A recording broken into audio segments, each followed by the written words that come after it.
Good evening. Welcome to the October 6th meeting of the Mount Vernon City School District Board of Education. Mr. District Clerk, can you please call the roll? Trustee Red. Yep. Trustee Turnquist. Here. Trustee Mitchell. Here. Trustee Patterson. Present. Trustee Crump. Present. Trustee McOwen. Trustee White. Present. Trustee Saunders. Present. Trustee Miller. Present. A quorum is present. Great. Do we have any communications from the public this evening? There are no communications this evening. All righty. Thank you. Dr. Hamilton, do you have a report? I do. Thank you. Good evening, everyone. I hope you are all well this evening. I do have a couple of items to share with the board and members of our viewing public. First of all, some very, very good news. We got our laptop shipment. So our laptops have arrived. IT is now prepping them for distribution, and we will begin giving them out as soon as they are ready. And we will be giving them out in groups. We're not waiting until every device is ready. We're giving them out as they become ready, and principals are sending those schedules out. We also have two presentations on my report tonight, and we'll get to those momentarily. First up will be Michael Policio, and he's going to give you a little information about the pool.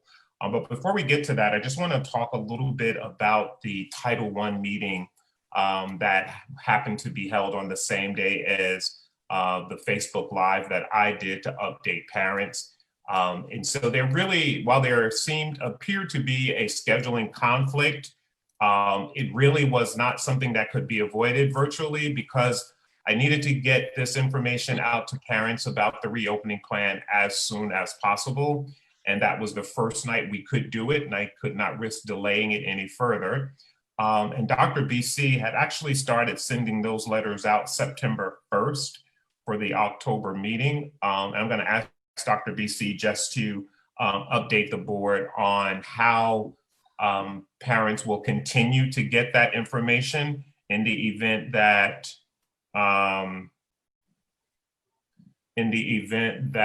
there was parents who wanted to attend and may have been conflicted. All right. Good evening, everyone. Good evening. Yes, we had 65 parents who attended the session anyway. But what happened? We have the recording on the website, so parents can go and click on it, and you'll see the same old me doing the same presentation. Also, what's going to happen is that all Title I coordinators in the buildings of each school will be doing the same presentation, the same one that I did. I sent in the PowerPoint. And along with the principals, like when generally we have meet and greet night, they're going to do the same presentation. So it will be on the website, the recording, it will be through the principals and the Title I coordinators. And the parent liaisons each of them have all copies. So if a parent want one, they can always ask their parent liaison, they will give them a copy of the PowerPoint. So I just got an email from one parent who said, I live across the street. Can I pick up a copy tomorrow? And I said, call me, I'll meet you outside and I'll give you a copy. So, but it's not that they were not coming to the Title I. They knew about the Title I because they said they got the letter dated September 1st, but they wanted to go to the superintendent meeting. And I said to the parent liaison, because the parents were conflicted, should I go to this one? Should I go to that one?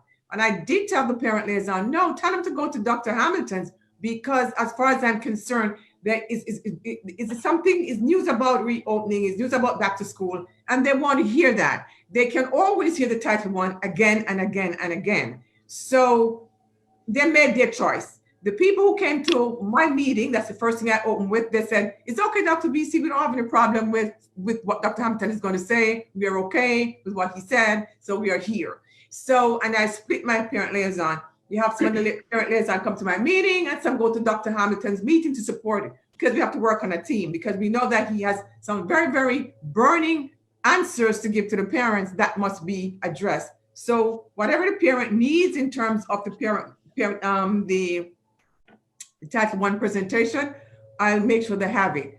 To do it again, I would not know who didn't get it or who got it later. That I don't know. So that's why the recording is really on the website. They just have to go there and just play it. Are there Q&A, Dr. BC, are there Q&A on the website? No, there's no Q&A on the website, unfortunately, but there was Q&A at the meeting at the night. But what they can do in the back of the PowerPoint, it gives you a link where you can send answers to me. If you have questions, you could send them to me and I'll answer them. Okay. Thank you for that, Dr. BC. Dr. Gorman and I attended White Plains yesterday to observe some classes and how they are managing their virtual, their synchronized sessions. We got some ideas and they got some ideas as well, frankly. So that was a useful way to spend part of our day yesterday. And I've been asking about the pool. I've been getting questions about the pool. I've been anxious to get the pool up so that to the extent that we can get some more of our students trained as lifeguards, because as you know, all the lifeguards that we trained last year have now graduated. And we need a new cadre of certified lifeguards so that when we are cleared to open the pool, we will have folks ready to man it. So I've asked Michael Policio to begin working on that. And with that in mind, Michael Policio, you want to just share where we are relative to that? And then following that, I will ask Dr. Gorman and Coach Cimino to give us an update on where we are relative to rolling out, lifting some of the restrictions on our sports program. Thank you very much, Dr. Hamilton. Good evening, everyone. We are once again excited for one of our wonderful, one of the showcases of the district, our pool. So Dr. Gorman, myself, Trish Ryan, our swim teacher, Ricky Stanley, the director or the supervisor of the program, and Sharice Bailey, the facilities person, the liaison to facilities. We met yesterday on October the 6th with her name is Carly Ann Ferraro, and she is from the Westchester Aquatic Club. And what's her proposal is that she would like to use it for an outside club to do USA Swim. So we met with her yesterday. She gave us a proposal on what her intentions were and what she would need to do her club. And we told her that we're at a position now where we can start to relax the restrictions on the pool. But her program, if we can strike a deal with her and she follows all the facility requirements that are needed, would have to fall in line with our interscholastic swimming program and, of course, our swim team and the community. So it comes the school, the community, and then any outside programs that would be interested in the pool. The pool is up and running. We've done some filter work over the last couple of weeks to make sure that everything is in compliance with the Department of Health. I have just about finished the final leg of the pool permitting process, which also goes through the Department of Health. And it was interesting what Ms. Ferrara had in mind for the pool with the outside program is that she wants to work in some community swim as well. And she would work that into her program. So when in the discussion with her, of course, we talked about the COVID protocols that would have to go along with operating a pool and where the restrictions are as far as the state is concerned. So I have her proposal in hand. So we have some action items that the team were going to go through this week, and they'll be required to be submitted by close of business on Friday.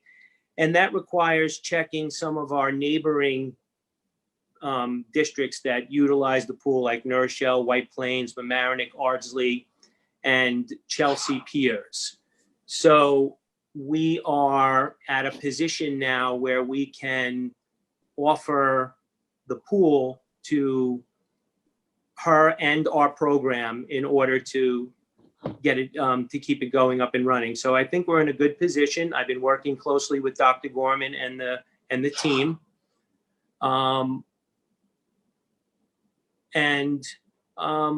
I think What that about the status on the heater? so the heater runs off the cogeneration unit, and that's how we heat the pool. So we have some work that has to still go on for that. We are working on that. We have the vendor in there, so we're hoping that that'll be up and running. The pool is currently around 77 degrees. We like it around 82 degrees. So we're working on that to get it up and running. It was 77 when? What's that, sir? When was it 77? It was 77 degrees yesterday, actually. That's what Trish Ryan reported to us. So we want to get it up about 5 or 6 degrees. So we're working with the cogeneration unit in order to get it at the optimal temperature for the requirement. Well, I have a question. Is the pool open to the public now, to our community? No, not The yet. pool, no, not yet. So we're talking about renting it out to other entities, and we don't even have it open for our own community yet. So what's the status on when we open for our own community? President Miller, I think, so this person approached us about 3 months ago, and we found that she had outstanding COVID safety procedures and protocols and had a lot of expertise in this area. So we Right. said, okay, what can you offer us and what kind of partnership can we have with you? So we benefit and our community can use the pool, and you could benefit by bringing us all of these safety procedures, social distancing, masks, and that's where we are. So Oh, okay. they wanted it for 4 hours, 3.5 hours a day during the week and 4 hours on Saturday when it's not our swim season. Okay, so our swim season would take precedent over that as soon as our winter season started, which you'll get in the update on the sports update. And then we were going to work around that or negotiate different times based on our needs. And then Trish would work with Mr. Stanley and supervising and making that available to our community as well. So it is a partnership because we don't have the same level of experience on the safety procedures that she brought to the table. And so we have a follow-up meeting with her, and we'll have more information for the board and how our community can have access to our pool. In general, indoor pools have not really opened very much. That's why they're in very high demand. Because of the safety procedures and the pandemic. And we're one of very few that have an indoor pool that we're getting ready to prepare to use. So she's very interested because she can't find anything anywhere. So we're okay. Thanks for actually asking clarifying. for, I didn't understand. I didn't understand that she was working with us so that we could open the pool. I thought she just wanted Correct. to rent the pool. Okay. no, we are actually trying to get a waiver from the current restrictions so that we can at least get our lifeguards in, and Right. her credentials and experience will help us navigate that. So we'll be able to kill two birds with one stone, make money and get the pool open for our community. Absolutely. Thank you. Sounds great. Thank you. I have a question. Can you hear me? Yes. Yes. Oh, will her students be entering the building from the outside as opposed to coming in the building through our locker room? How's that? One of the procedures associated with the request for the waiver is that no one can enter from inside. Everyone, including our students and community, when it is open, will have to enter from outside. We will not be permitted to open the lockers at this time. And if we get some flexibility on that, it will have to be limited to 2 or 3 people at a time. Yeah, no locker room usage from what I understand. They would have to come fully changed and prepared, and they would adhere to mask wearing and all types of safety protocols. Okay. What about restroom facility usage during I got certain it. time? Michael, did you talk about that at all yesterday? Yeah, we did talk about that. The restrooms that are attached to the pool, both men and women, we will continuously do our protocols of sanitizing the restrooms as they use them. She said if we do use the outside person, that they would require just the restroom. There would be no showering or anything of Right. that sort. And we would also have to put some kind of plastic shielding up at the doors to protect the weather, the cold weather in particular, so that when that door is open, because it would be our main egress, point of egress, we would have to put some kind of protector there so that the temperature from outside doesn't compromise the temperature of the pool. Okay. All right, so that's the update on the pool. And next up, before we move to that, I just want to clarify, Joe, before you start your presentation, if you can clarify the laptop distribution. There seems to be some confusion about when and how that is occurring. So we need to provide some clarity for, I feel like I'm yelling. We need to provide some clarity for our parents and of course for our trustees so they can answer questions as they come in.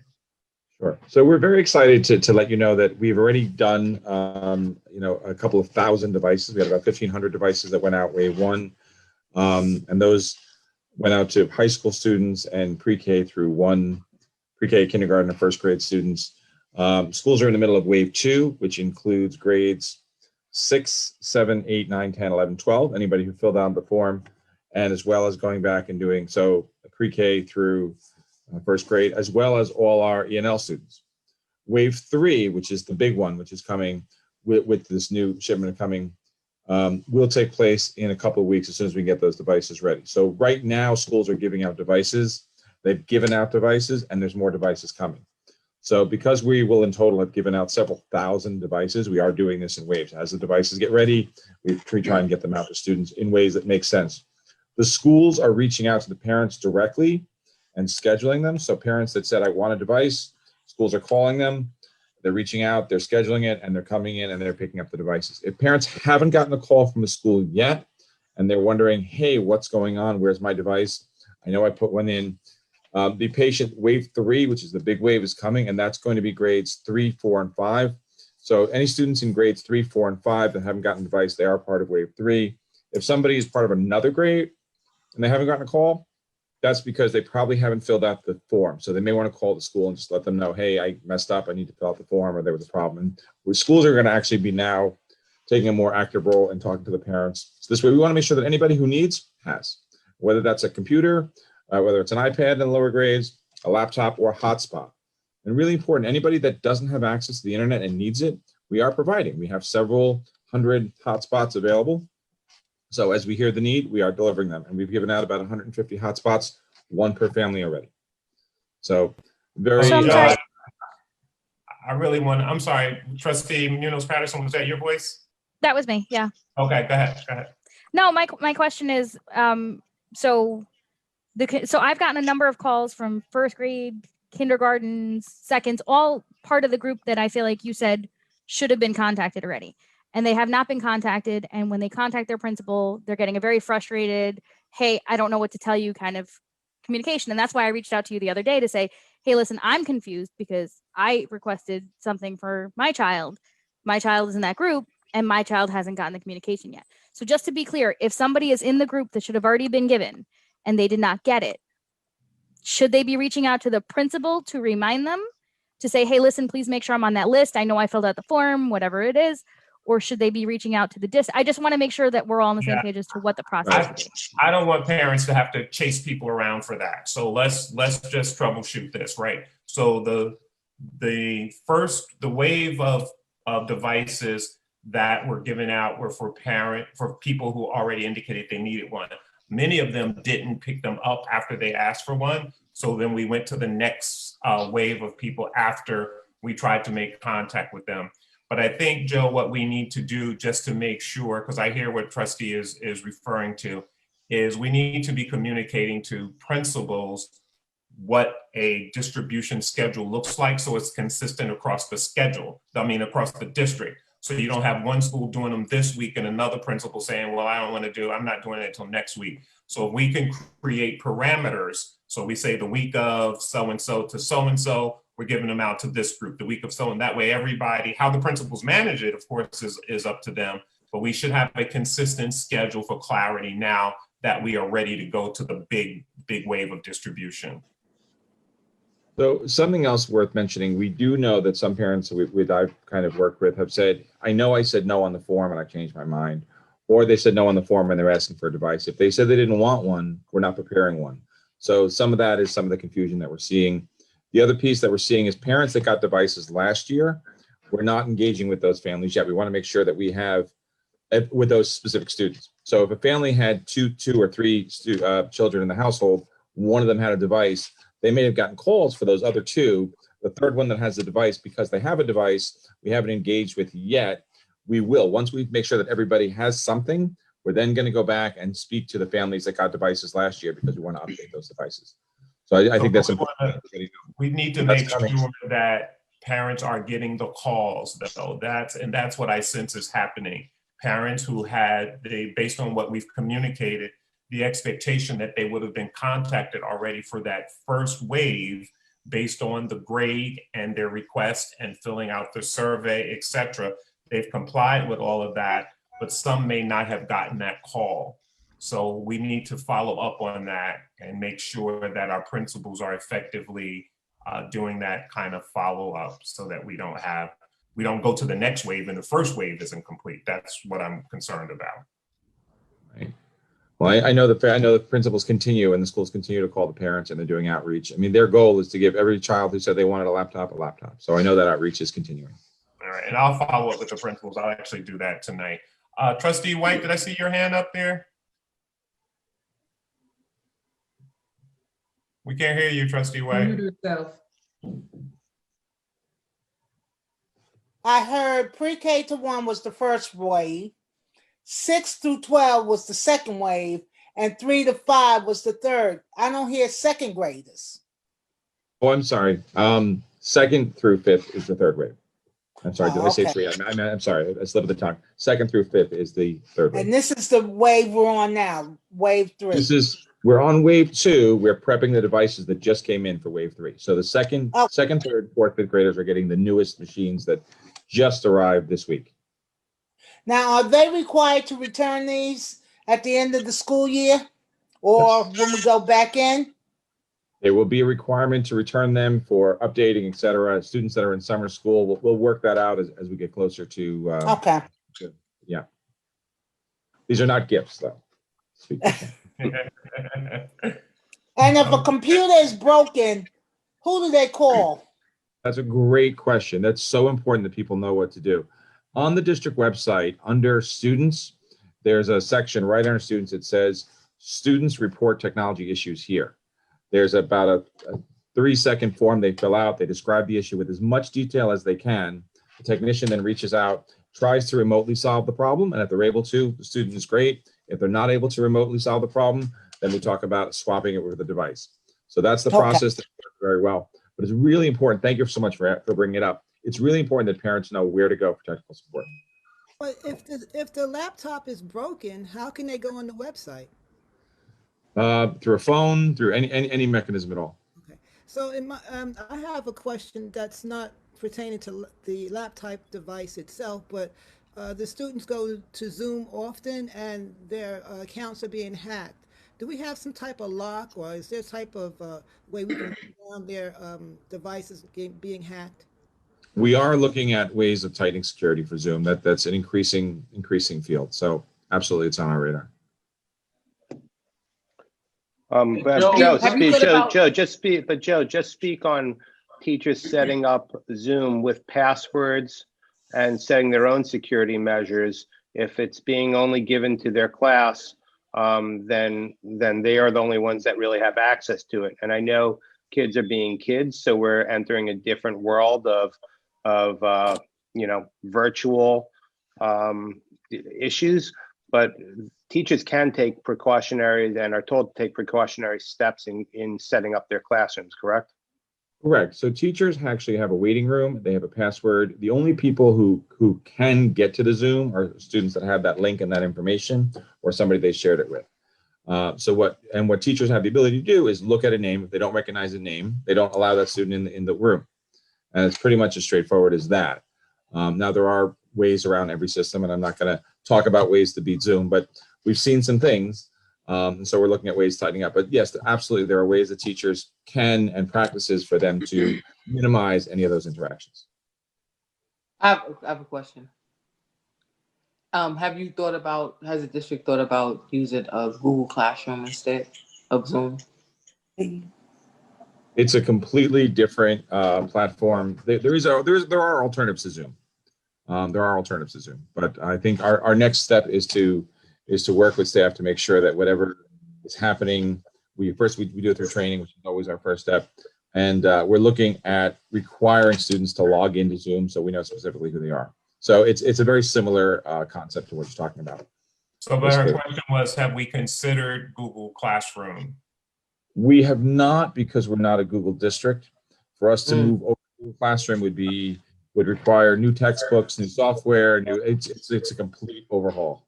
It's not a simple. For Google Classroom to go online like Zoom? Yeah. You don't need textbook. You need textbook? Well, we're a 365 district, so we're set in that platform, not in the Google platform.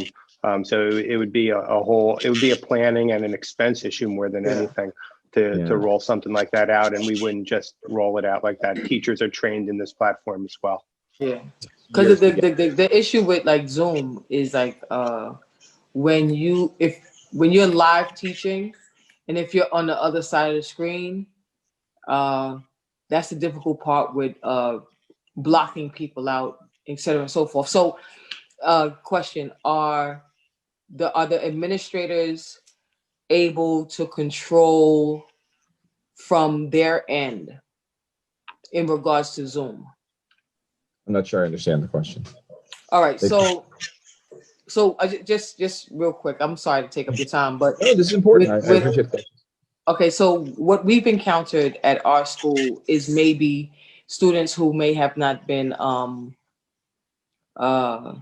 conducting themselves up to par on Google Classroom platform.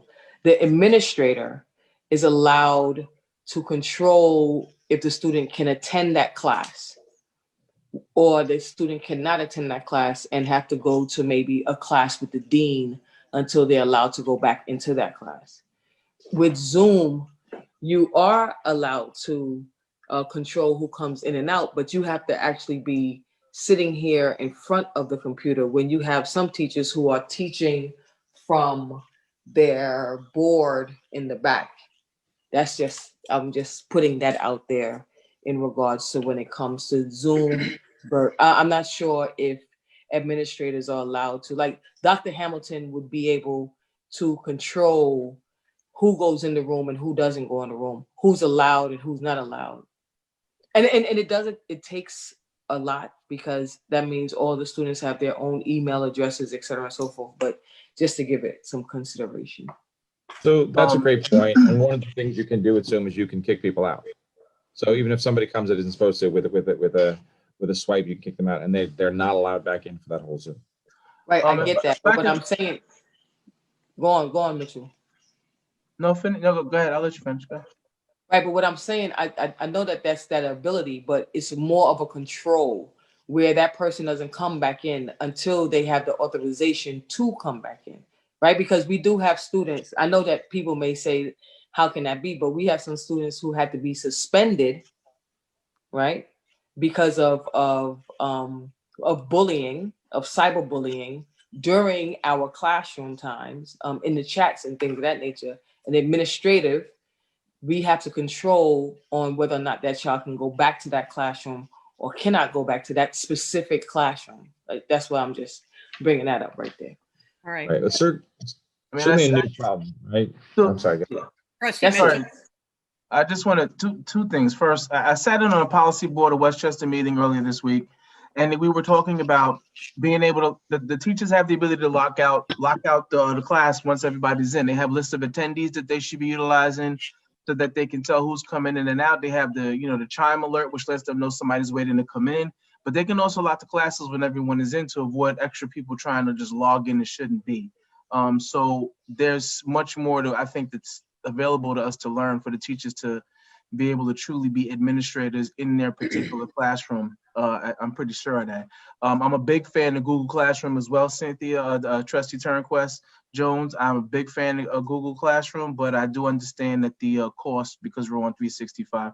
What I'm going to say, Joe, is this. I'm going to kind of trips back into the laptop situation and, calling in to, help servants to get.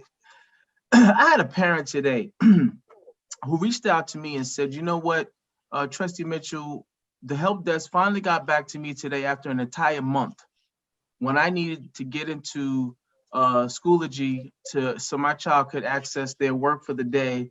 She put in a help desk call. I personally have put in a help desk call, and it took 3 weeks for somebody to get back to me.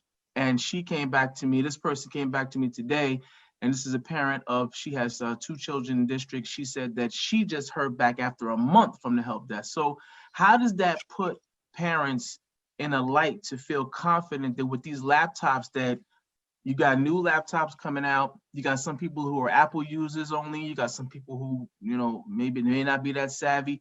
What promise or what sort of confidence can our parents have that if something goes wrong with one of these laptops and is broken or something like that, I got a broken laptop, it's going to take 2, or I can't log in, or it's frozen or something like that, and I'm going to wait 2, 3 weeks, 4 weeks, Joe?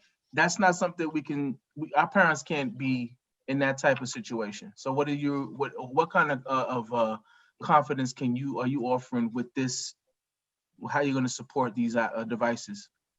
So thank you so much, because that's actually one of the things that we have kind of rolling out is making the tech support more school-based. So we're putting together a program. And keep in mind, too, that getting thousands of laptops ready for distribution takes resources away from helping and being the help desk for them. It's the same people doing that work. So once we have this rollout done, we'll have better resources to be able to support our parents. And that's just a truth in terms of how this works. Second of all, once we are in this mode and we're close, we're really close. Once we're in this mode, we'll be able to have parents work with the techs, and we'll be able to actually have them come to schools directly and swap out devices that are problematic. There's always opening school issues. There just always are. It's just highlighted this year because of the whole, everybody's virtual, everything is digital, everything is visible. So you have more of that this year, and all the issues are bigger because now it's more immediate. Now it directly impacts my ability to have to get an education. So completely understand that, and as we're building towards this, it's getting better each day. So we do ask for parents to be just a little bit patient. We're getting closer to getting everybody a device. We're putting in better support systems. We're getting things tighter. We're training school staff on how to do first level support. So this way we'll be able to better support our parents. What is our standard, what is our standard response time, Mr. McGrath, though? I mean, our standard response time, it obviously can't be 3 weeks and it can't be a month. So let's say all the laptops, we've gone through wave 3 and everything's out there. How many people are peopling, I guess I don't say manning, peopling, staffing the help desk on a daily basis? And what is our turnaround time for calls? Because this is the computers now, and I understand everything's changed, everything's new, and we appreciate everything you've done, and we know this is a Herculean effort, but we have to establish some kind of criteria for the customer service we're going to provide to the families, because this is the lifeline for everything for these students and families right now. So what is the plan? How many people are we going to staff on a regular day? We're in crunch time now, but on and maybe we need to get some people in to help, because this can't be 3 to 4 weeks and then kids are in the middle of their marking period. So how are we going to staff the desk, and what is our standard response time? And before you answer that, Joe, just one other thing. I know you were tracking at one point how long it takes to turn around and open requests for service. And for it to have been a month, that means that had to happen before school started. So we need to figure out how we are tracking those open orders. Right. So we do have a number of calls that have gone way too long, by my estimation. So I don't disagree with anything that you're saying. But again, the guys are trying to do all things And they're also supporting staff in school and the reopening of school. So they're working with parents that are remote. They're trying to get the devices ready, and they're working to get the schools open. And so they are doing kind of triple duty. But to answer your point, I think a month is way too long. Our goal for this is 5 days or less. And so we're looking at the metrics for that. Ideally, it's actually going to be less than that, but I think we have to be a little bit realistic and say, so once these devices are out, we're going to push very hard and we'll be able to do realistic. Right now, our metrics are all over the map because when we're not getting devices ready, it's much faster. When we are getting devices ready, it's obviously much slower. So it's really hard to say definitively, we need to hire 10 more people or one more person. So I want to make sure that we're very, very careful in how we do that because we have to be very mindful of our budget. So right now, I know it's not great, and it'll be, be another week, I think, before we can really start to really jump on some of these long-standing issues. So after that, it's going to get better. We are going to keep metrics, and we're going to continue to keep metrics. But I think a week is a reasonable amount of time. Joe, I have a question. Go ahead. I have a question, Joe. Yeah. How many people are on your team? So we have 10 people right now on the team. Gotcha. And But I'm Joe, sorry. Okay, good. And Joe, if you could just get back to us, to the board, as soon as possible to let us know how many backlogged requests we have, because we might need to, I'm obviously very mindful of the budget as well, but we can't have people waiting weeks to get resolution on this. We have to do what we have to do. So we may have to hire some people on a temporary basis, on an emergency basis. I don't know, Dr. Hamilton, but this is an issue that it just can't linger like this. It just can't go on. I really feel very strongly about this. I don't know how the rest of the board feels about it, but I feel very strongly that we just can't leave people hanging out there. As understanding as everyone is trying to be, I just think that we have enough challenges with our students, trying to keep our students on. Well, I think it comes from, if they're in the real world, in the fantasy world, if there was a tech inside of every school, that would help with the tech department, because then that parent or that child can call the school and that tech person can help and be there for that school in particular. But if you have everyone calling into one number and going into one number, that's when the issue occurs. And it's not, if I'm not mistaken, Joe, we're not just talking about inabilities to check in. We're talking about inabilities passwords, user ID. Maybe some individuals are scared of technology, right? And they could be just doing it wrong with just one letter that they're not putting in properly. I forgot my ID. The cord is not working. I need a new wire because it's not turning on anymore. So we're talking about a gamut and a plethora of issues that are coming into that one number, that one ticket. But yeah, right, and you're absolutely right. They really run the gambit. I mean, previous to this year, we had run a really tight ship. We were able to manage support, and we had something like 95% of our requests taken care of inside of 2 days. It was night and day from where it is now. But we've been overrun because now we're supporting thousands more people than we had previously. yeah, Right. So I think we should wrap up this conversation because we've got a lot more business to get to. Joe, Mr. McGrath, I really appreciate this. And I think what we need to do, Dr. Hamilton, is have a follow-up with some kind of plan to get rid of the backload, and so that when we do have the people up for air, that they can start dealing with immediate issues. But we've got to get this backlog addressed right away. So I really would like to see some kind of plan for that.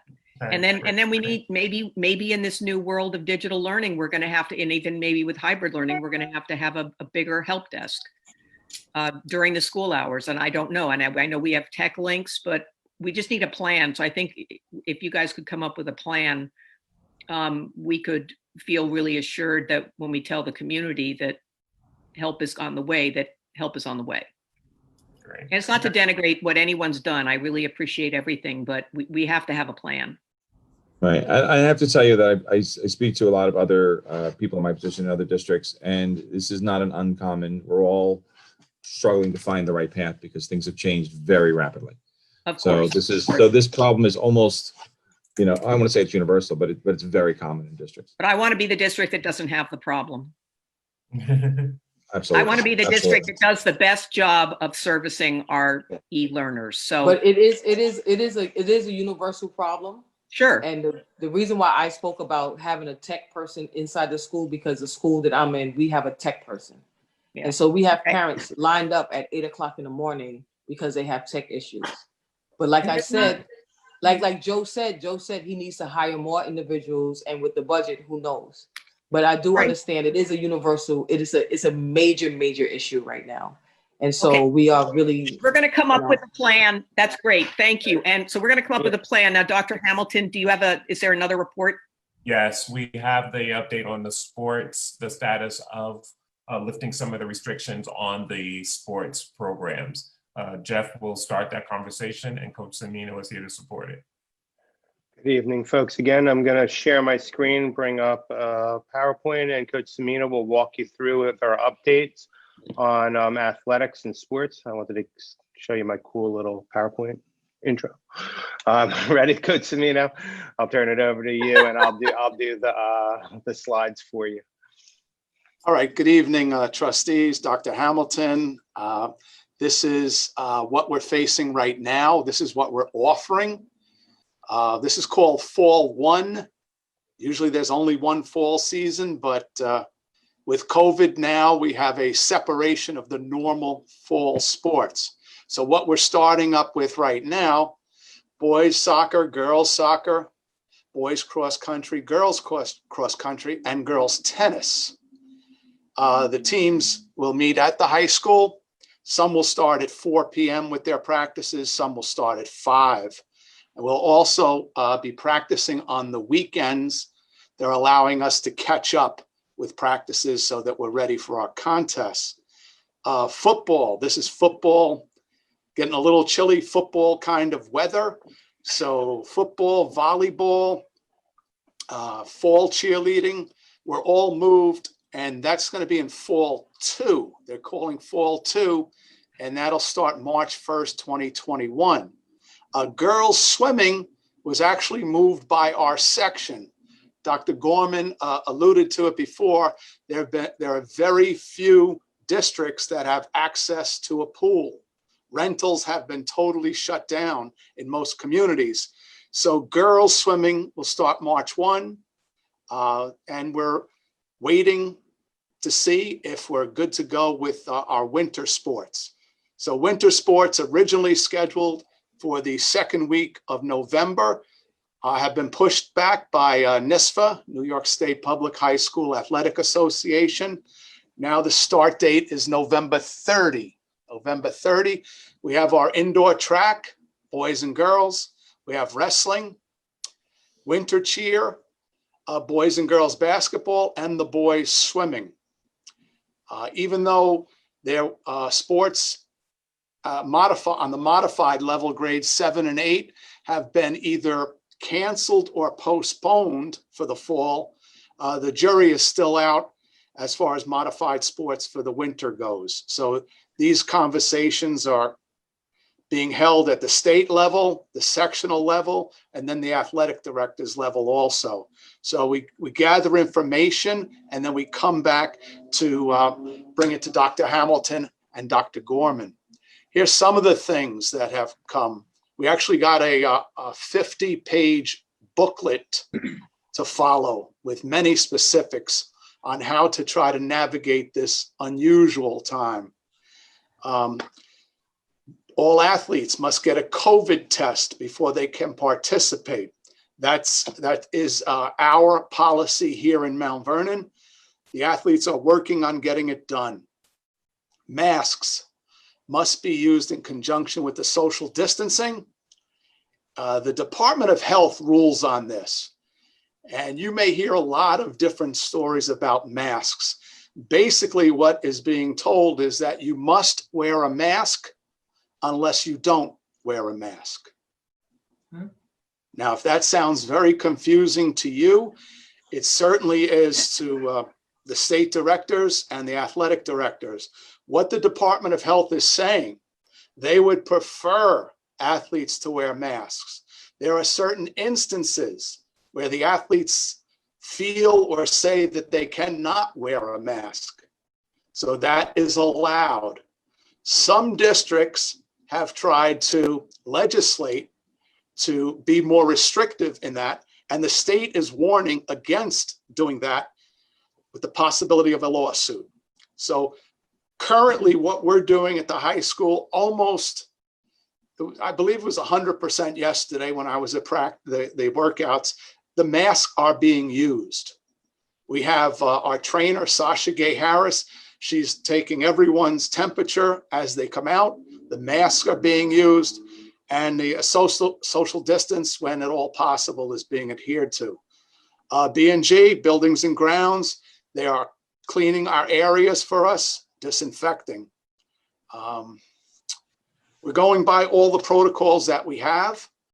And right now, our athletes are just thrilled to be on the fields. The fields look absolutely gorgeous right now. We have the new soccer field, we have the football field. So we have both of our fields are available for soccer right now. The cross country is up there, and the tennis courts with the redone surface, fantastic. So the youngsters are getting a good experience right now, and hopefully we remain healthy. Mm.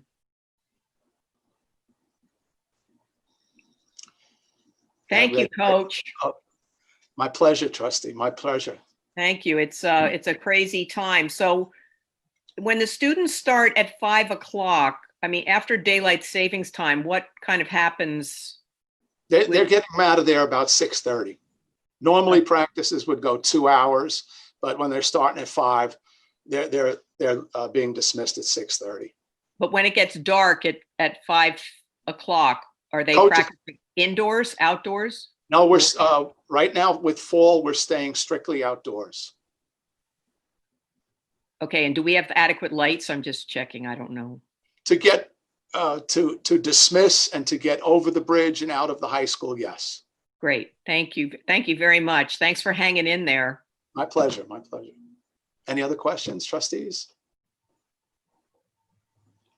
Okay, well, Good that night. concludes the superintendent's report. Thank you, Coach. Enjoy the rest of your evening. Thank you so much. Thanks, Coach. Bye-bye, everyone. All right, well, that was very interesting. Great. We learned a lot. I certainly learned a lot. We'd like to go to board member reports now. And I'd like to start with Trustee Forson. Mame, yeah, there you are. I see you. Let's have Trustee Forson is our student trustee. So we'd love to hear from you how things are going. All right, hi everyone. So in the beginning of the school year, things started off pretty well. Things went out really fast. Teachers were really on Zoom. Students knew that how things were gonna work out. Like we had like a syllabus for each class. There were only a few hiccups like dealing with Wi-Fi, and some students were like Zoom bombing where they would show up to a class they didn't know and then just disrupt. But teachers were able to adapt fast by making students like put their first name and last name. So they didn't allow anyone from the waiting room that they didn't know. So that was fixed pretty fast. The only problem that I've heard from many people that have asked is how hybrid is gonna work. So I know that we pushed the hybrid reopening until December, but no one knows how it's really gonna work. Like students that are gonna be fully virtual like me, we feel like it might be a little bit difficult for us to get as much attention as the students that are in person, because the teachers won't be able to keep their attention on us more, because we're gonna be like on a Zoom on a laptop, and they're gonna be able to give that one-on-one attention to the students that are in person. So it might be a little bit difficult for us to get our concerns across because we won't be there in person to ask like the other students will. And then for the teachers, I feel like it's really overwhelming for them because first, a lot of them haven't been able to grade because they're so overwhelmed with students themselves and having like meetings and trying to figure out how to work Zoom and all the other things that they're doing. So it's hard for them to balance everything. So I don't know how that's going to work with keeping them on, like, not on track, but giving them more space to get everything done, because I've heard that it's really hard for, like, some students, they're feeling like that Zoom fatigue. So they're starting to skip out on classes, and that can be hard for teachers because now they have to track down those missing students. So it's hard for us to sit in front of a laptop 8 hours a day and go from class to class to class with like 3 minutes of break in between. So it's getting kind of hard for kids to sit there and actually pay attention. Some kids are dozing off in class or not, like, just not paying attention in general. So that's getting really difficult. So even though there are some things with being online, it's also getting kind of hard for students to feel like they're still learning. It's getting hard to sit there and pay attention to a laptop screen. So even though I'm saying like there are a lot of good things, we're also really concerned about how things are going to happen in the next coming months. How are we going to be able to balance students that are at home getting the same attention as students in school? How are teachers going to be able to split their attention evenly between them? Well, that was one of the things, if I may. I know that you didn't. I'm sorry, Madam President, but I do want to respond. Go ahead. That's one of the things why I wanted to see firsthand, frankly, which is why I went to White Plains yesterday, because I wanted to see how teachers were navigating that. And it was actually better than I thought it was going to be, but it was primarily because the most of their students, the bulk of their students, were in remote learning. But I'm not going to mislead you and tell you that it's going to be seamless. It's going to be challenging. We're not able to, ideally, if we could hire 2 teachers, so one could be virtual and one could be for the in-person students, that's our utopia.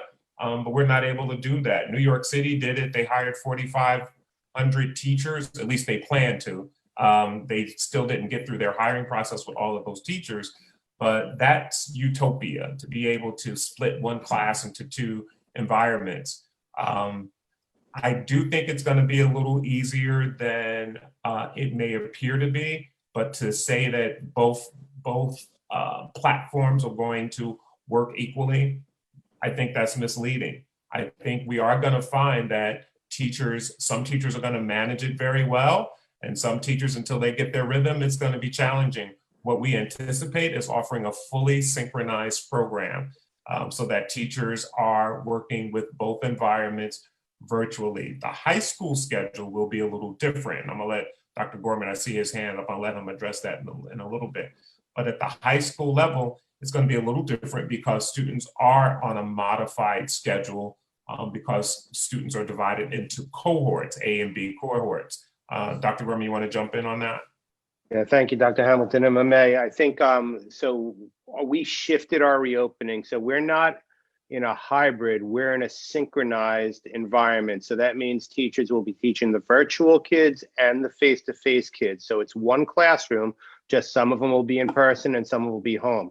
My takeaway from yesterday, Dr. Hamilton, was really a good one instructionally. If we continue to focus on our digital tools, like leveraging Schoology discussions and all the digital tools that we have, like the science tech books and the math protocols and Padlet and Flipgrid, and the kids bring their devices to school, they will be able to find a combination or a balance where they'll still be using the technology. And what we saw yesterday is that the kids that were synchronous, they were able to participate and ask questions as well.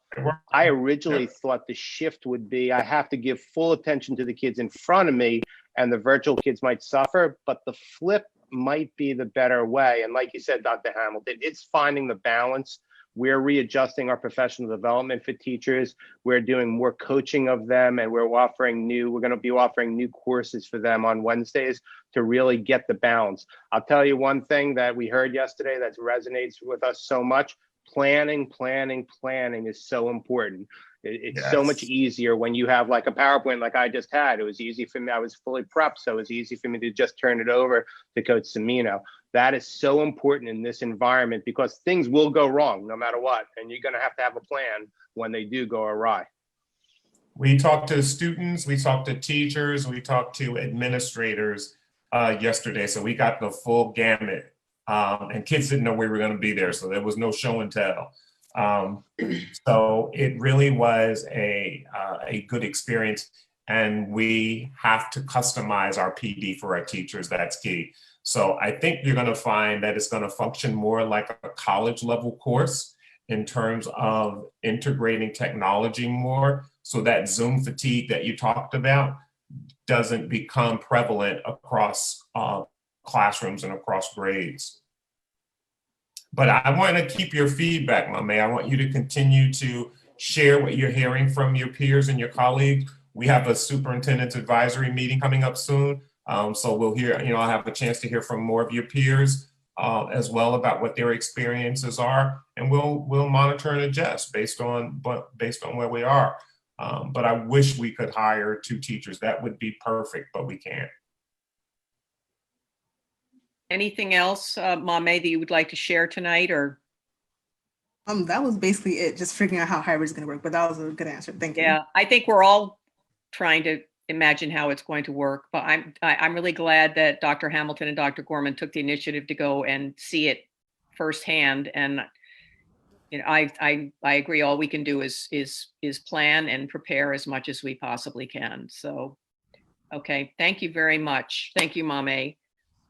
So I basically think we can do, board member reports / committee reports. So Vice President Saunders, do you have a report you'd like to share with the group tonight? No, I don't have a report tonight. I'm supposed to meet with Dr. Kim Smith tomorrow with the Counselors Advisory Board. Other than that, I do not have a report. Thank you. Okay, thank you. Trustee Crump? No, nothing tonight. Okay. Trustee Turnquest Jones? Yes. So I've had virtual conversations with principals this week. No, this is the beginning of the week. Last week, and when I say virtual, I'm talking about via telephone. That's what I'm talking about. And the basic words that we use were words such as it's a learning curve. There's many of our principals who are tech savvy, and when students and parents have an issue, they helping them outside in front of the building if they can. Our principals have been talking about the attendance being pretty good with our students in the district being present. Also, they miss, every single principal that I spoke to said that it was an eerie feeling in the building without the children, and that they dearly, dearly miss the students being there. So for the most part, education-wise, there was one school that reported that they're doing reading A to Z online. And we also had a conversation about independent reading continuing. And so it's a learning curve. Yeah. And that's it. Okay, I'd just like to share with the board and the community, thank you, trustee, that it is not, it's against our policy for us to pick up the phone, for trustees to pick up the phone and call principals. So I just wanted to make you aware of that, TJ, that's something that we discussed in our board retreat a couple of weeks ago, and it is not, I don't want to encourage, I want to discourage and remind everybody once again that it is not for trustees to reach out to principals. I know we're all interested in it, and I appreciate the fact that you had enough interest to call and reach out, but that's really not the job of trustees, that's the job of the administration. So thank you, but let's not continue to do that, and that's just based on our board rules and the lane we have to stay in. No problem. Okay, thank you. Trustee Patterson. Yes. So a few things. One, mama.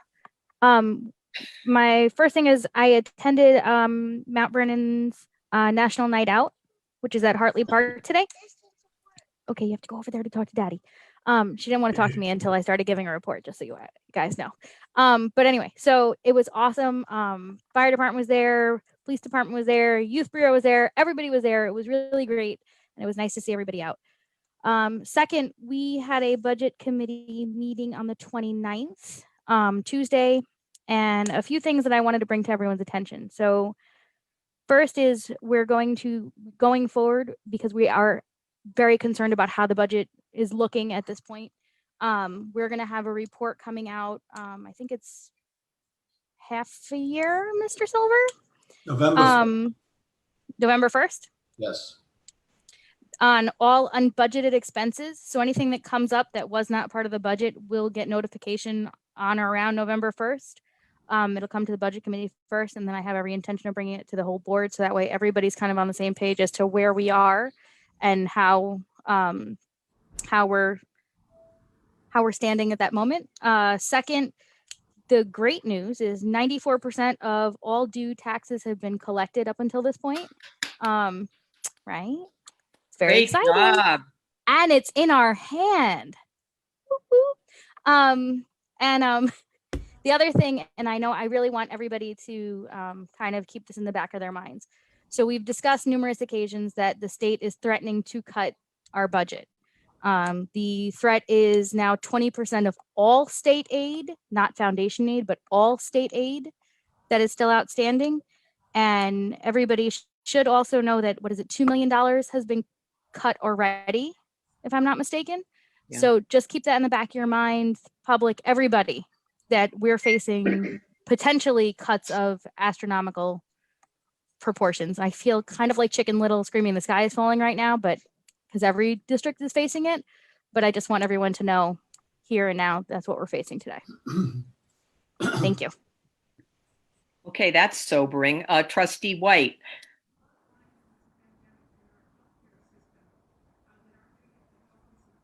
You have to unmute yourself. We had a facility meeting yesterday. I just received some news about an old student of mine. So my mind is really not here right now.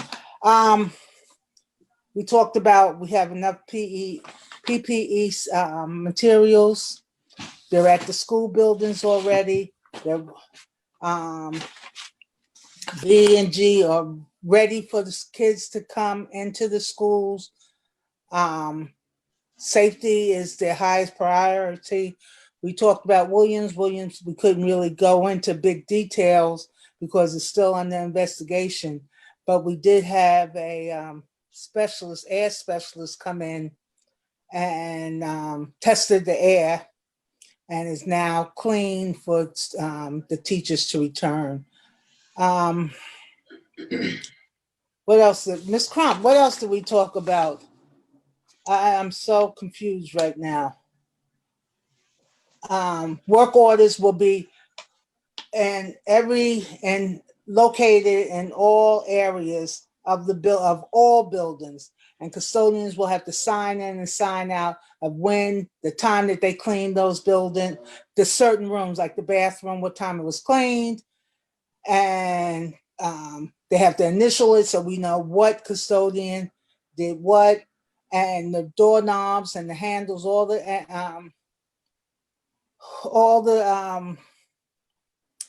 hands-on stuff that you were touching all the time. Sure.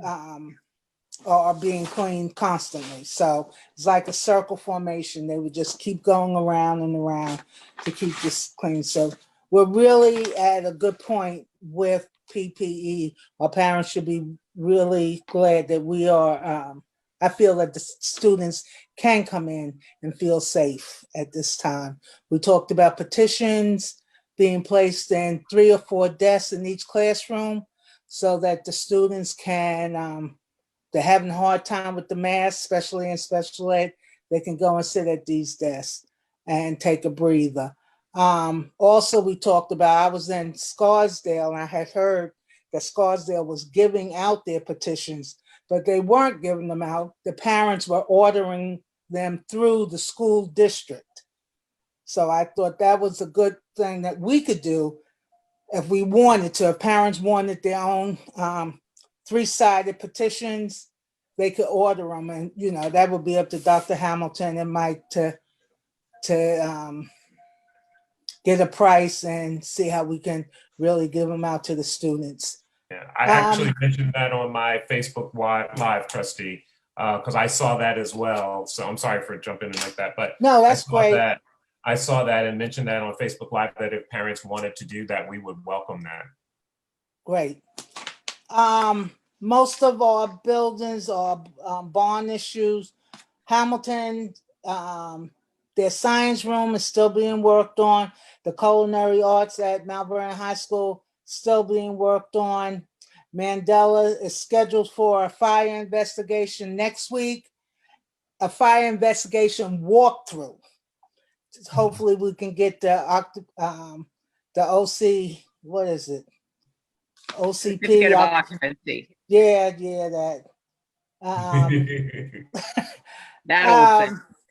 That old thing. But most of our buildings are just getting the little touch-ups and they will be completed. Like the Nellie Thornton building is just about completed. They got a little punch lines they have to do. Pennington is just about completed. And if you want to see a nice field, I haven't seen the high schools, but Pennington's fields are beautiful. So if you want to go by there and see that.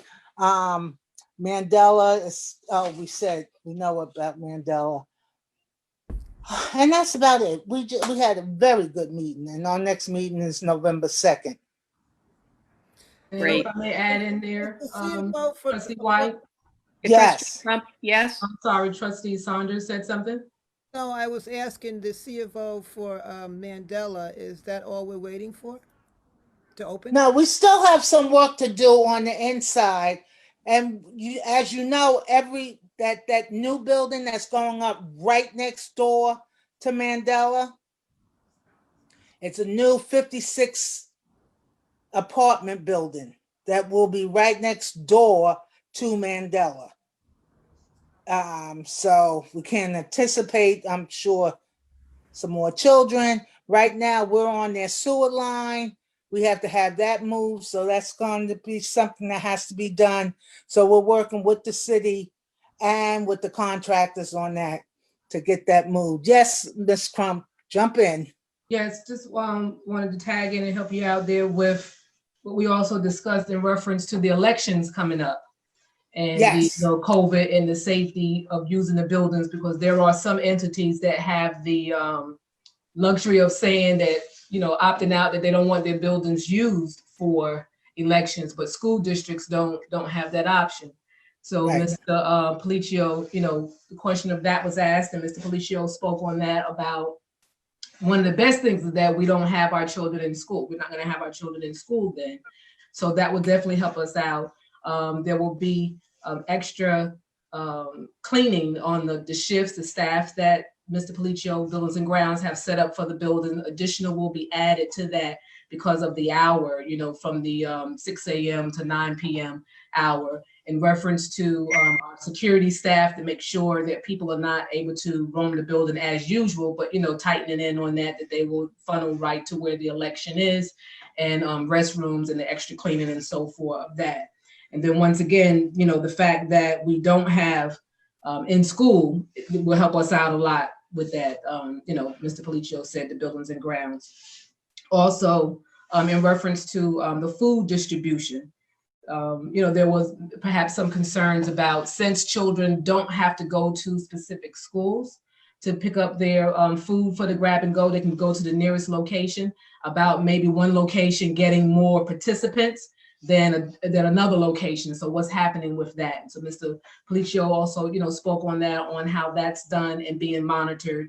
And since it's cold lunches, cold food being taken out, it's out of the refrigerator, and only a certain amount is taken out at a time. And as people come and get it, then they're bringing it out, and they're monitoring. There's this how frequent, like every other day or something like that, communication that's happening between the buildings. To speak about that and to see which building is getting more foot traffic, heavier traffic than the other building, and working it out that we don't have any waste of food.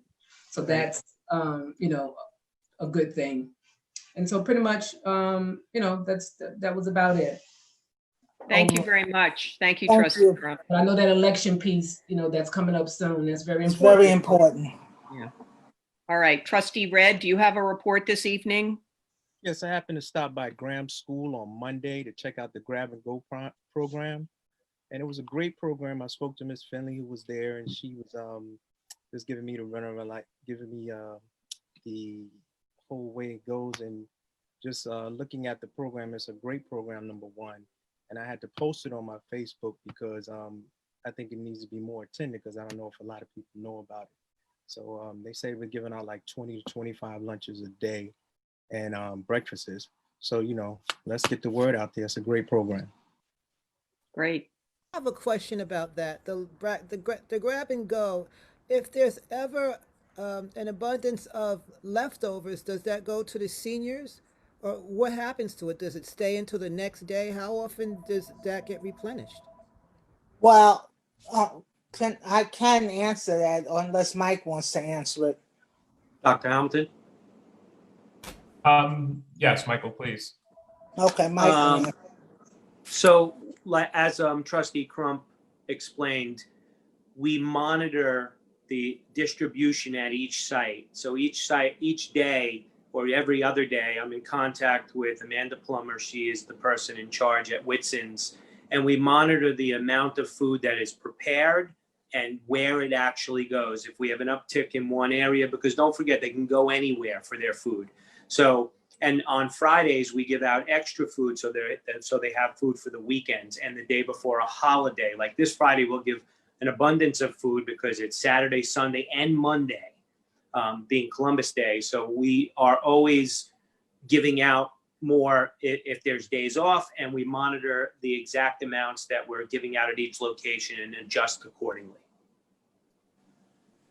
So there really isn't any, to answer your question a little bit more, Trustee Saunders, there really isn't any extras because like for that day is portioned out. So it's kept in the refrigerator, appropriate temperature, and then taken over to the other buildings that need it that might be short. And then the extra is given out. So we're not finding any extra food, any waste. Good.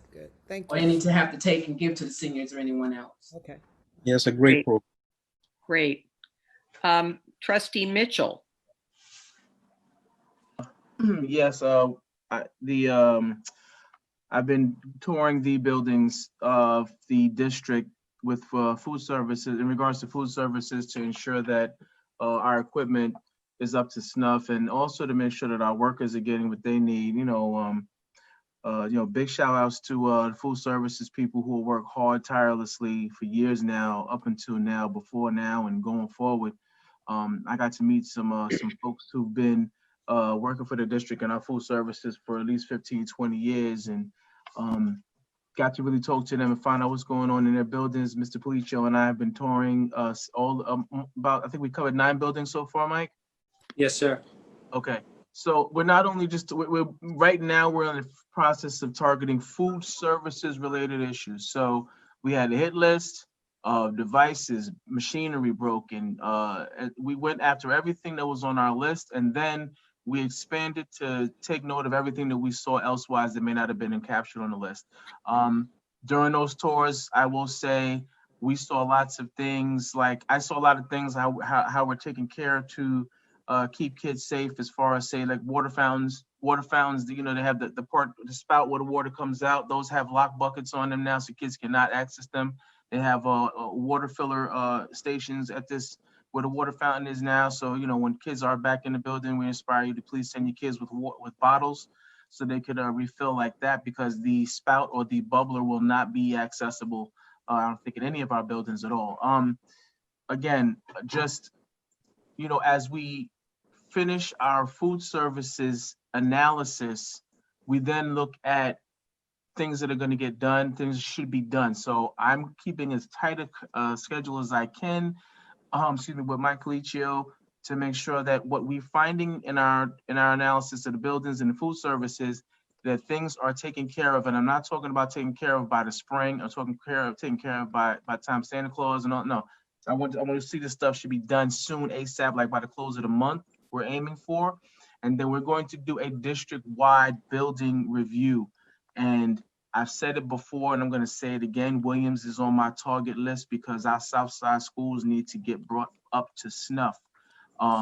Williams is hot on my target list. Anybody on? If I know we got a lot of parents listening right now. Yes, Williams is on my list. There's a lot, and all the other buildings in our district, especially. I'm starting from the South Side and working my way up. I'm a South Side guy, and that's my heart. It's going to be my heart all times. But the district buildings as a whole. So that's where we're moving. Food services first, buildings as a whole, almost right next to it. That's it. Great. Thank you. Thank you, Trustee Mitchell. Have I gotten to all the trustees? I believe I have. So I just have a brief report. And that is that the audit committee met on Monday virtually. We met with Tobin, and we reviewed the draft of the risk assessment of the district. And we also reviewed a draft of, and Ms. Tiggs participated in the meeting, which was great. We also reviewed a draft of the audit we did of the Human Resources Department, which was the one of the on the rotating list of departments we want to take close looks at to make sure we're happy with the way things are going and make sure the department heads are happy with the way things are going.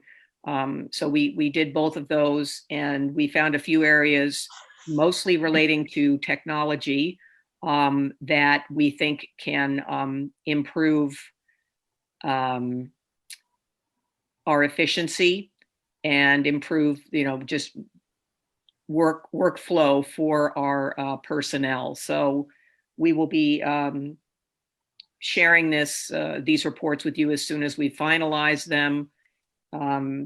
We're looking at a couple of areas for our next kind of deep dive study. We can do one that could probably be done this fall, and then another that could be done after the first of the year.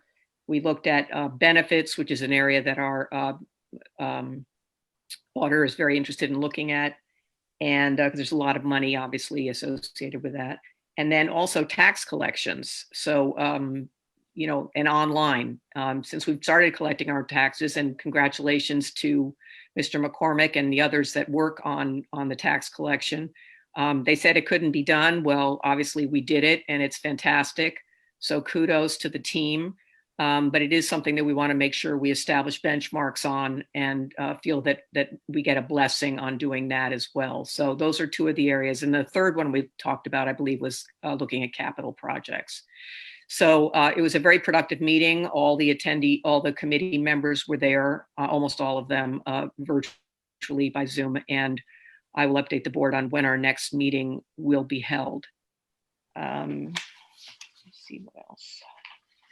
Oh, and I'd just like to say one last comment, and that is that I really appreciate hearing from everyone who has, been out in the community and seeing what's going on and getting feedback from the community. I appreciate Mame getting, feedback from her fellow students, and I think this is important. And I think once again we just have to keep reinforcing that this is a very difficult time.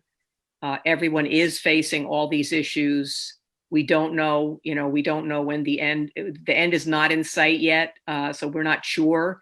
We hope we get the students in the classrooms. It's definitely a priority of the administration, but we just don't know when it's going to happen as cases start rising around us in Queens and Brooklyn and Rockland and Orange County. We don't know if this is indicative, but everyone, please get your flu shots and continue to stay safe. And on that note, I will go to Mr. McCormick and say, do we need to enter into executive session?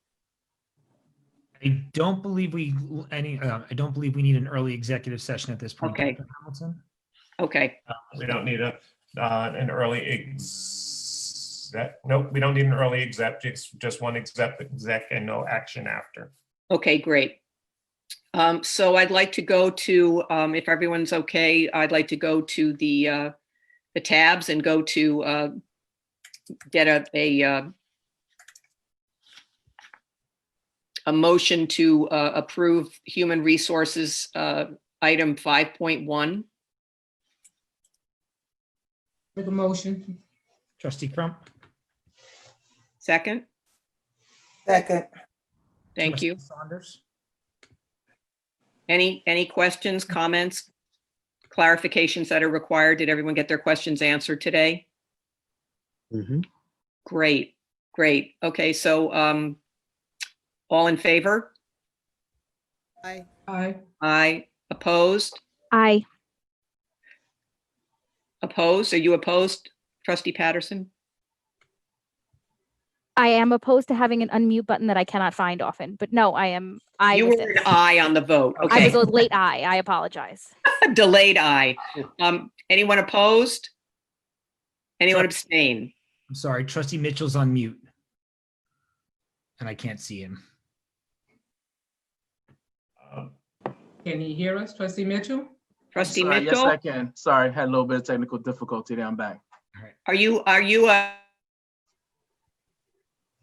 we were voting on human resources 5.1. Did you vote in favor of approving that? You did. Yes, Okay. aye. Do you have what you need? Okay, aye. Mr. Yes, ma'am. McCormick, do you have what you need on that? Okay, so now we'll move on. I need a motion for business office resolution 6. Madam President, can I jump in for a second? I just realized that late tab I Yeah. sent to you guys earlier. There will possibly be an action after that tab. So do we want to do that now, or do we want to wait if we can? I'm okay reasonably- with waiting. I'm okay with waiting to the end, madam. Okay, okay, great. Thank you. That's what I thought. That's what I was asking. Okay, great.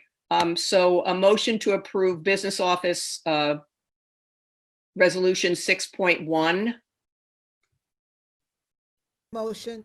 Trustee Saunders. Second. Trustee Mitchell. Any questions, concerns? I have a question Yes.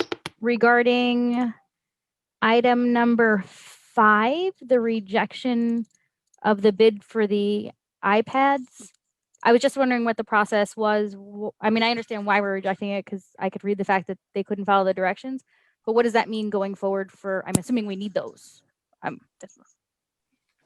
McGrath or Ken Silver, probably Ken Silver. Silver, I think. This rejection allows us to go forward in the way we would like to go forward to purchase the iPads. That's a big plus for us.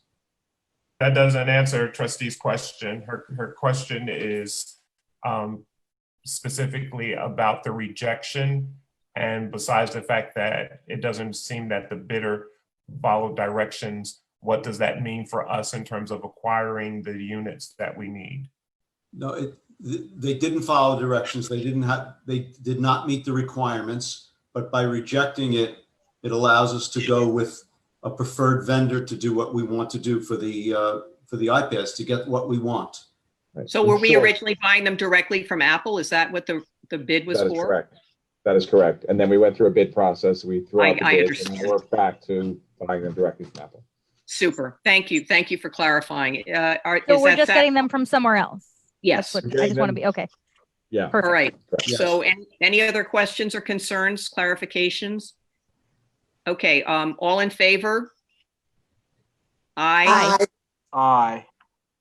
Opposed? Abstain? Okay, motion carries. May I have a motion to approve school improvement resolution 7.1? Motion.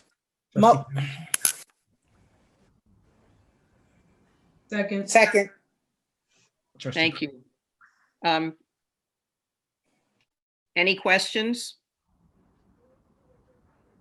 about any of these?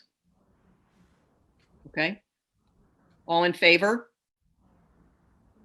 Aye. Aye. Aye. Aye. Aye. Opposed? Well, we kind of slow, dragging like. Abstain? Okay. May I have a motion to approve resolution 8.1 student services memorandum 19? Motion. Trustee Crump. Second. Trustee Saunders. Any questions?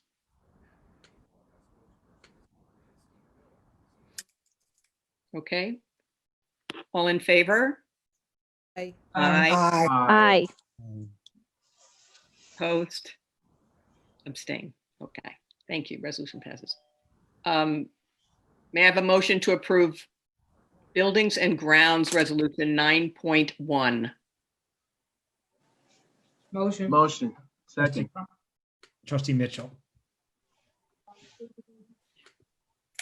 Any questions? I know we have change orders in here. Do we have Ken Baviello or Mr. Felicio to discuss them? Yes, Mr. Baviello? Good evening, everyone. How are you? Hi. How are you? Good, how are you? Doing Congratulations. well. On a little sleep here with the newborn, but we're doing well. Congratulations. Thank you. We do have a handful as well as a credit tonight. I'll quickly run through, and if anyone has any specific questions, just feel free to interrupt. EC number 6 is at the Mount Vernon STEAM Academy for RLJ Electric, and this was to provide an upgrade to the power, to the universal power supplies at the IT closet. As we've been going along, the technology needs have upgraded, and we've been following suit, and we're able to capture that upgrade in the project. That's similar to what we did at Mandela as well. GC 63 at the Mandela project for Piazza Construction. This was for the final small area of concrete slab prep work that was identified following our last bulletin addressing that work to scarify and level a portion of the slab at the lower level of the building. GC 64 at Mandela, again for Piazza Construction. This was to replace the frame, remove and replace the frame of the door to the roof from the south stairwell, and reinstall the existing door and refurbish that, priming it, painting it, and reinstalling the door. It was essentially at the end of its useful life, and it wasn't latching properly. So to avoid an issue with kids going up to the roof, we thought it was in our best interest to address it now while we had the contractors on site. EC01 is part of the district-wide technology phase 3 project for Neighbor Electric. This was for related to some of the security provisions at the stairwell doors regarding coordination logistics between the trades. And essentially we had to, the electrician had to perform extra work to get the hardware coordinated in conjunction with the general contractor of the renovation project. So they had asked for some additional time. It was tracked via time and material with our construction managers and deemed to be fair. So we addressed that. GC01 is for the Hamilton Science Renovation Project for Camilli Construction. This was to replace the existing windowsills in the space, which following the removal of the surrounding wall surfaces, they were found to be in a state that we couldn't reuse them. So we elected to replace those sills. GC02, again for Hamilton Science and for Camilli Construction. This was actually a request we put in for the space below the new science room, where we had to take the ceiling down and replace the ceiling in order to provide the new plumbing to the science room above. We saw that the existing flooring in that space was in really bad shape. So again, while we had a general contractor on site, it was in our best interest to replace that floor at the same time and do it in a more cost-effective manner than dealing with it separately. GC91 is actually a credit for Thornton. Yay. We'll take those. Yeah, we had eliminated some equipment in the gym, a divider curtain piece of equipment and the associated hardware. So it was good to get some money back. And the last three are Mandela with Piazza Construction related to site work. 65 This is with Piazza's site work subcontractor, actually related to the existing oil tank. We, in conjunction with our district oil tank vendor, we felt it was important while we were doing this site work for the renovation project to evaluate the status of the tank. So we had some additional excavation that the site work sub did to expose the tank fully, allowing the oil tank vendor to confirm the state of the tank. And we did find some leakage which had to be addressed. So this is part of that cost to expose the full area so that the tank could be fully evaluated and removed, and then ultimately backfilled, which is 67, the last change order here. And 66 is similarly related. Once we removed all the existing asphalt parking surfaces, there was suspect material in the soil that prompted us to do additional testing than what had been done. We did get some positive results for some contaminants. So this was essentially the first of the upcharge for the removal of the contaminated soil versus clean soil.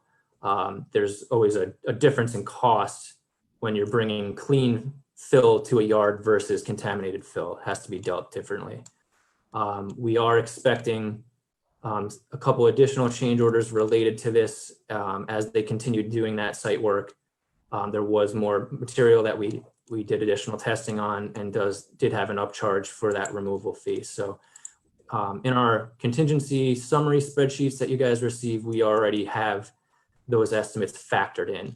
So the percentages you see there encompass that. And again, number 67, the final one was again related to the oil tank removal. We elected to have the GC site work sub provide the additional gravel fill versus the oil tank vendor, which was a more cost-effective way to get everything back up to grade. And that's it. Any questions regarding these change orders? Okay, my only question is, so are we estimating right now so that, we're still waiting, we're going to do the walkthrough for the C of O from fire, but are we still expecting to be able to open in time for our current hybrid learning schedule? Absolutely. We are on target to be open before November 1. Great. Correct. So teachers will be able to start working from their classrooms there? Yes. Excellent. Excellent. I know obviously when all this craziness is over, we'll get to do ribbon cuttings and things like that. Exactly. Stuff Yeah, that we have a few on deck. Yeah. We could have a very long ribbon though. Yeah. Very long. Right. We can wrap it around the entire district. Yeah. Oh my goodness. Okay, great. Now, Dr. Hamilton, would you like to would we like to just go into executive session? Yes, and then come out and do my tabs. Well, yeah, except we were going to have a brief roundtable with the board if people still have the appetite for that, given that we've already been convened for a while. Dr. All right. Hamilton, I don't think you guys voted on the We didn't B&G vote. tab. Oh, that's right. Sorry, Bing. Thank you. So we are back to buildings and grounds 9.1. All in favor? Aye. Aye. Opposed? Abstain? Thank you. And thanks for keeping me honest. Okay, so for the roundtable tonight, what Vice President Saunders and I had discussed was just have a brief conversation and many of the things that have, and so let's try to limit it to just maybe 10 minutes, and then we can pick it up another time and get some follow-ups that we might want to request the administration take care of. But people are, there's an amazing amount of information to convey every day. Unfortunately, it's not like once a week. It's just about every day that we get some kind of update. And the discussion that we thought we might want to just get some input from the group on was about how are we doing and what do we wish we could do better within the constraints of the current environment in terms of communicating what's going on. I think, you know, I feel that in terms of robocalls, I get them all the time. Now I'm getting Mike Policio's lovely voice about the food pantries, Dr. Hamilton's, I get the text. I feel like we are really communicating a lot in terms of letting people know about our Facebook Lives, things like that. Trustee Red mentioned, you know, the grab and goes. Is everybody, you know, aware of those? How are we promoting those? So I guess it's just opening for a brief 10-minute discussion about, and Mr. McCormick, if you could time us on this, please, so we don't get going too long, but about that we're looking to do or do a better job of with communicating. Clearly, we discussed technology. I don't think we need to go through that again, but we do need a plan from technology so we can talk about expectations for when people will get someone to answer their requests. But is there anything else that people would like to, that trustees would like to raise regarding communications? Well, I think that not only just general, but building level communications per buildings, in particular, PTA meetings. Are we going to continue? Are we going to resume those? Or could there be some type of, I know we can't give PTAs Zoom links, but how can that be addressed? How can parents in each building find out what's going on in their building? Great question. So I think I put it in my weekly. I'm not entirely sure what I summarized, but I met with the district PTA council, and every PTA will have an active, matter of fact, I issued them today, an active PTA email address. Okay. Every school page will have a PTA page, and the PTA has committed to keeping that page updated on their website. And the district page will have the district PTA link on it as well. I also tasked the PTA with sharing their communication plan and their efforts to reach out to parents and remove barriers, work collectively to remove barriers that currently exist that may hinder or prevent or discourage parents from participating, and likewise creating deeper partnerships with principals, and principals taking greater responsibility for recruiting parents and making sure there's representation. So the PTA is very active. In fact, Amani had a representative at this meeting as well. And so we have a very aggressive agenda for improving communication and engaging our PTAs as of our meeting last week, Thursday. Yes, Thursday. Are the parent liaisons involved with the PTAs? I mean, they attend the meetings, I suppose, right? Yes, the parent liaisons are very involved, and they are shared in many instances, so they have to alternate. They can't make every meeting. Right. But we've also made provisions. Now that we're remote, it's a little different. But when we resume in-person meetings, the PTA expressed some concerns about their meetings, the buildings needing to close when the second shift ends, for example. So we've agreed to extend that meeting time. They were only asked for half an hour, so we would extend that time so that they could meet longer as well. Great. Any other comments or concerns about communication from anyone in this wonderful Brady Bunch scenario here? So, Yeah. I'm sorry. Trustee Mitchell. Yeah. I just want to follow up on my question to the administration in regards to, for those community members of ours that's not on Facebook, you know, have internet, about a dial-in where they could at least hear different presentations that's coming from the district.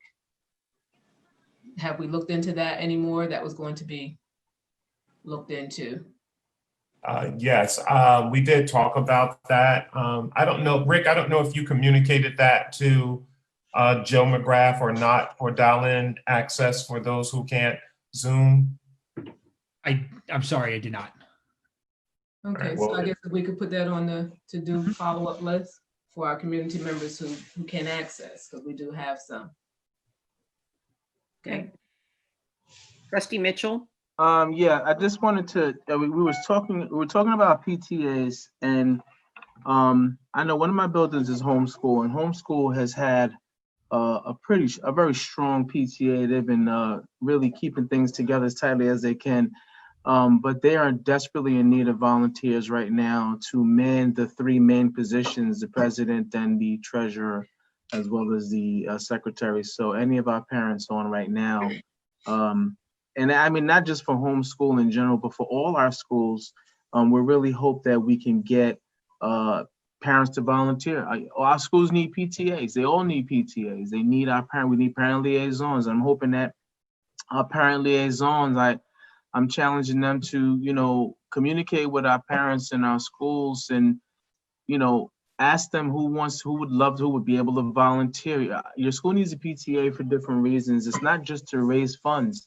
It's how you get that garden built at your kid's elementary school, and you teach your child, your child how to grow vegetables and things like that. It teaches them teamwork and building exercises and things like that. And it gives them the ability to put together these shows, talent shows and things like that, and bring the family together so you can come see your babies perform and do all these type of things. So I hope that the whole shroud is that PTA, all they want to do is sell chocolate and raise funds. It's not the case. It's really not. There's so much more to it. And speaking from the standpoint of being a former PTA president and treasurer, that's not all it's about. It's about giving tangible information to the parents and the folks in our school and our district and taxpayers and alike who don't even have kids anymore in the district, but they just want to know what's going on. So I urge every parent that would like to be involved to please contact your parent liaison and let them know that you'd like to volunteer any way you can for your school's PTA. Dr. Hamilton, is that something that the principals can get involved with to try to bring in parents to start PTAs or to be on PTA committees? Yeah, so the PTA is working on establishing goals for membership for their various schools, and particularly Columbus and Hamilton schools. We have some different kind of challenges that parents have articulated relative to just concerns about participating and being more welcomed in those schools, having nothing whatsoever to do with the principals, but more so to do with the demographics in those communities in particular. So I talked to the PTA, district PTA, about that. There is new leadership at the district PTA, so I think we're going to see a different level of energy. But absolutely, I will be meeting with the principals next week and sharing with them the agenda from the district council PTA and sharing what I expect of them based on what the PTA shared with me. Thank you. Just have a question Yes. in regards to like committees that was meeting, the Special Education Committee Advisory Council, when those meetings are going to resume. Are those going to resume under the COVID? Well, we haven't had any meetings based on the COVID issue, but I will start conversations with Rachel and Felicia actually tomorrow. Okay, if you want to be involved with that, I'll certainly invite you. All right, thank you.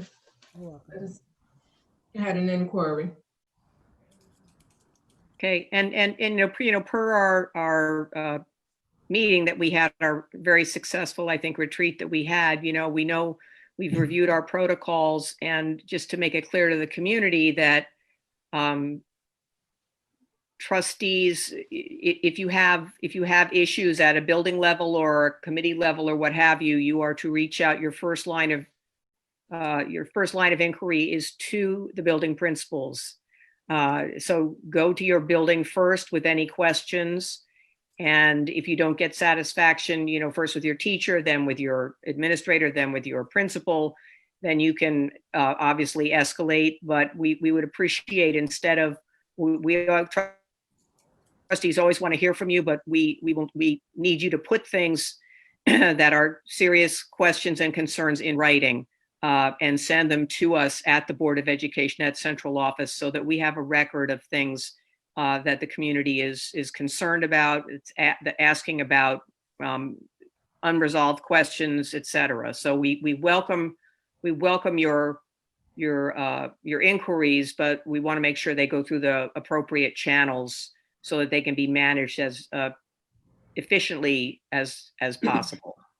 Does the website, the Board of Education website, indicate the climate in regards to different schools, if they went through any kind of evaluation, such as Williams?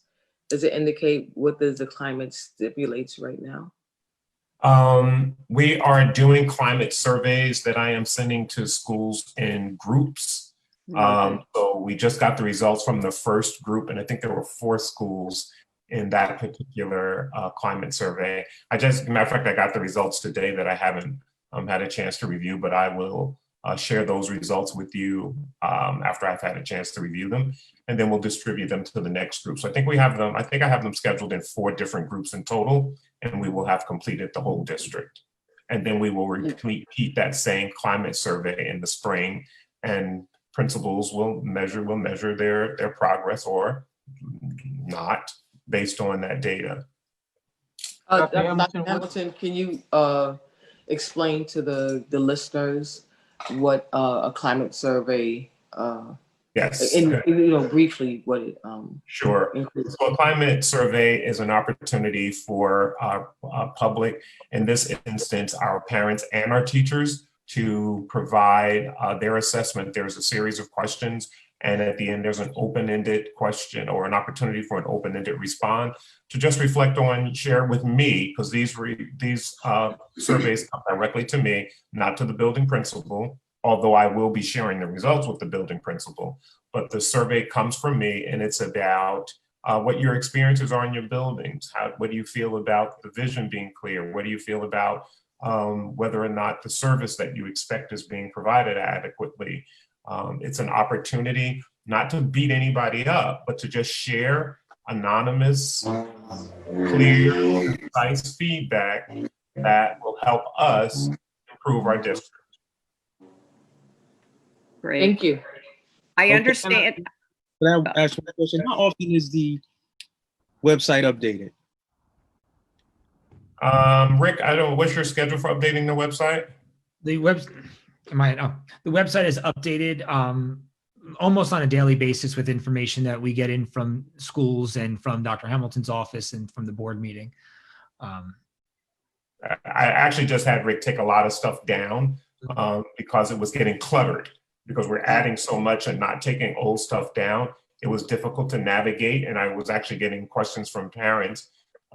Where do I find so-and-so? How do I navigate this? And it was really because we were putting so much stuff out there and not cycling through stuff that may have been outdated or no longer as pertinent.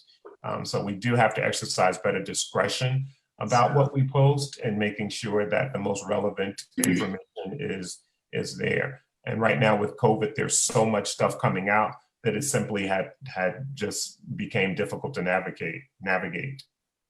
How does a parent get a survey? It was sent out by way of email and notification on the district app. And I also sent out a robocall to those schools in the first round. What about those parents that didn't receive it, that didn't receive the survey? How did they obtain it, or how did they put their input in? I'm only asking this question. We do have parents on the phone and public on the Facebook that are asking questions because they're passionate about completing their survey for different schools in all the schools in our district. How would they get a hold of it to do it if they have not received it yet? Well, we can actually add it to the website. You can download it and send it to me directly. We can add a hard copy on there. It's designed to be digital, so you could just click, click, click. But if you don't have email, clicking isn't going to help you. So we will put it on the, Rick, if you could take care of that for me, or actually Joe, because you have the survey.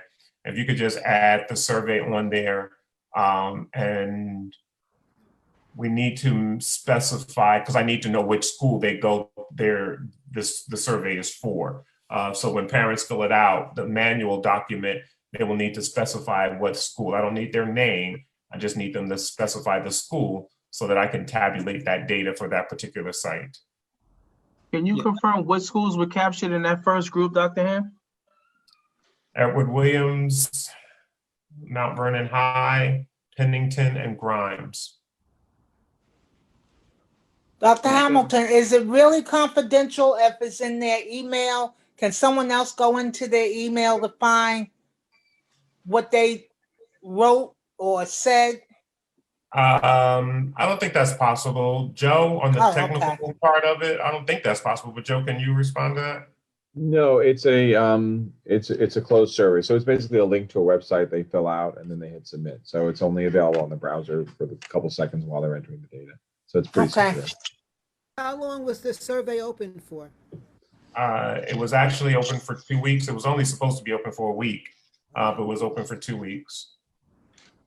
And it's closed. It is currently closed for those 4 schools, yes. How do those parents that missed it still get to put in their word? They or can is it still not they can still send it in. Okay, I've been notified that our time is up, but is there any last comments that people have to make? I would just like Dr. Ham to just answer that last question. If they missed it, how do the parents submit at this point? They can send it in to me in an envelope, or they can, if they're more comfortable with scanning and emailing it to me, they can do it that way.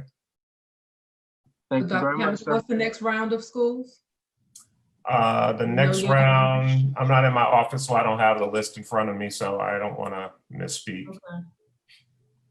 All right, if you could send us the schedule. All right, so this was great. I mean, we're going to try to, Rick, we'll try to capture all of this, Mr. McCormick, we'll try to capture all the comments that we had today so that we can see where we are and make sure we stay focused on the areas that we are concerned about, and make sure, once again, that we have are constantly striving to improve our communications with our various constituents. And on one final note, speaking of snail mail, we are, I'm working with Mr. McCormick on a night times on a newsletter for the fall, and he will be reaching out. It's going to be all trustees all the time. So he's going to be reaching out to all the trustees to answer a few questions for this newsletter. We're just presenting everyone to the community so they can know who you are. We know all of you have your constituents who voted for you and put signs in their yards, et cetera, but we're trying to do more of a global communication to the community about who's on the board, what we each hope to accomplish, et cetera, et cetera. So please be responsive to Rick's inquiries. And if you have any questions, you can text or email me personally.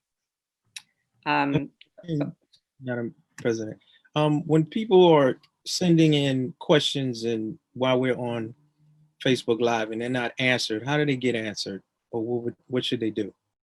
You mean during a board meeting? Yes, during our meeting now. Well, during a board meeting, this really isn't the forum for that. The board meeting is for the board to conduct its business in the public. And they have the questions that they put in there. How are they answered? How did they get answered? Are you saying if they're asking questions germane to this meeting? That That's mean what we're on Zoom? How do they? Yeah, I guess on Facebook Live. Right. So I guess they're, I don't know, can we capture those in any way? we can, but again, the board meeting is for board business. And I think when parents have questions like that, with the Facebook Lives that are conducted intentionally for a Q&A kind of session. But if there are burning questions that are popping up, they can submit those to me, I guess, or to Rick, and we can add them to the website. But again, I need to reiterate that the board meeting is the board's business meeting. Right. It's not designed to be a Facebook Q&A session. No, it's not. And maybe we need to make that clear to the public because, you know, I we don't can't. think that'll make a difference. Being the fact that there's a comment there, the comment scrolling there.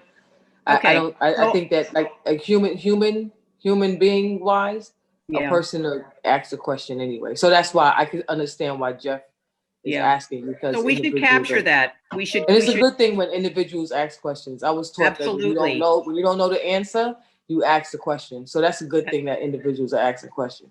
That's good. And it will show us areas that we need to do a better job of communicating on too. So great. Okay. So now I would like a motion to, we are going to need a motion to go into executive session. Tonight's executive session is for the purpose of discussing contract negotiations with the Civil Service Employees Association, the employment history of a particular person, and pending litigation.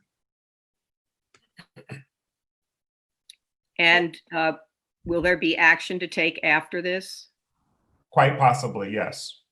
Okay. And all right. So we will be using the same Zoom. May I? So Yes. once the board takes a vote into going into executive session, I will stop the live stream onto Facebook, and I will put anybody who is not needed in the executive session into a waiting room where they will not be able to see nor hear what is going on in the executive session. And then when the board is ready to come back, just let me know, and I will bring everybody back in and we will resume the live feed. All right. So once again, a motion to go into executive session. Motion. Second. Trustee Crump? All in favor? Aye. Aye. All right. So may I have a motion to return to public session? Motion. Motion. Second. Trustee White? Trustee Crump? All in favor? Aye.